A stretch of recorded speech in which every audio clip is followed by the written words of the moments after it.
Hello guys, welcome back to our channel. তোমরা কেমন আছো? আশা করি ভালো আছো, সুস্থ আছো। আমিও ভালো আছি।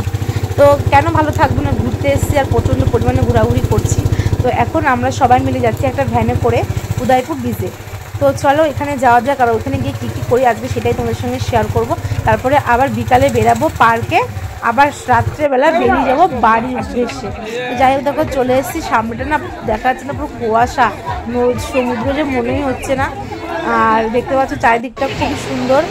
আর এখানে সবাই দেখো মানে তাঁবুর মতন টানিয়ে টানিয়ে মাছ এনে দিচ্ছে, ভিজে দিচ্ছে, আর এরা খাচ্ছে লাল জল দিয়ে। মানে এখানে বলেছিলাম যে চলো এই দিকটা ভেতরে গিয়ে ঘুরে আসি, কিন্তু অনেকেই বলছিল না যাস না যাস না, সবাই আনন্দ ফুর্তি করছে, ড্রিঙ্কিং করছে, যেতে হবে না।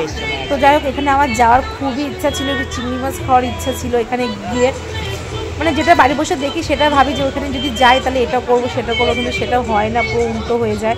তো এখানে আর যেতে পারলাম না। তো সেটাই তোমাদের সঙ্গে জুম টুম করে শেয়ার করছি। দেখো এখানে লোকটা বক্স টক বাজিয়ে নাচ টাচ করছে। তো কেউই সুস্থ নেই, সবই অসুস্থ বলতে গেলে। আর এইখানে লাল কাঁকড়া যদি দেখতে যেতে হয় তাহলে স্কুটি ভাড়া বা বাইক ভাড়া করতে পারো 150 টাকা করে। কেটিএম ভাড়াটা কিন্তু আবার আলাদা আছে, 4 চাকাও ছিল সেটার ভাড়াটা কিন্তু আলাদা আছে। আবার বাচ্চাদের ছোটো ছোটো গাড়ি ছিল সেটার ভাড়াও কিন্তু আলাদা ছিল। আর এইখানে আমি একটু হেঁটে পোস্টও দিচ্ছিলাম। যাই হোক, আমরা গাড়িটারে কিছু ভাড়া করিনি, আমরা 22 জন মতন ছিলাম, 11 জন মতন। এত লোকের অনেক টাকা খরচা হয়ে যাবে। আর যেখানে আমাদের 11 নম্বর আছে সেখানে আর কি দরকার আমাদের বাইক ভাড়া করে। তো যাই হোক, এখানে দেখো কত লাল কাঁকড়া দেখতে পাচ্ছ। তো আমি তো এই প্রথমে গর্তগুলো ভেবেছিলাম কি কিসের না কিসের গর্ত, কিন্তু যত দূর হাঁটছি তত দেখছি লাল কাঁকড়াগুলো দৌড়ে দৌড়ে এসে এই গর্তের মধ্যে ঢুকছে। তারপরে ভাবলাম যে এটা তাহলে কাঁকড়ারই গর্ত হবে। আর এখান থেকে কিন্তু আমি একটা কাঁকড়া মাছ ধরেছি। আর পরে শুনি যে কাঁকড়া মাছ ধরা কিন্তু অন্যায়, শুনলে নাকি মানে ধরে টরে নিয়ে যায়, মানে পোস্টারে লেখা ছিল, সেটা আমরা বেরিয়ে এসে দেখতে পেরেছি। যাই হোক, এখান থেকে আমি একটা লাল কাঁকড়া ধরেছি। তো দেখো বড়মশাইয়ের কাছে ক্যামেরাটা ধরিয়ে দিয়েছি, ও ক্যামেরাটা করছে, আর আমি কাঁকড়াটা এখন ধরবো।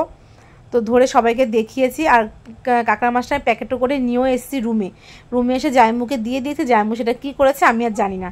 তো এখানে আর বেশি ঘোরাঘুরি করিনি, এইটুকুই লাল কাঁকড়া দেখে আমরা চলে গেছিলাম বাড়িতে। কারণ ভাইয়ের বউ আর ভাই আগেই চলে গেছিলো, বাবু একটু শরীরটা খারাপ করছিল তার জন্য। তারপরে আর বাচ্চা এখানে শ্মশানও ছিল, এখানেই পোড়ানো হয় দেখলাম। তো যাই হোক, এখানে বেশিক্ষণ থাকিনি, তারপরে আমরা বাড়ি চলে গেছি।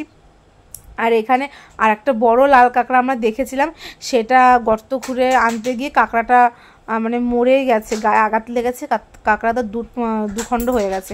তো যাই হোক, এখানে একটা পাপ কাজ করেছি ঘুরতে এসে।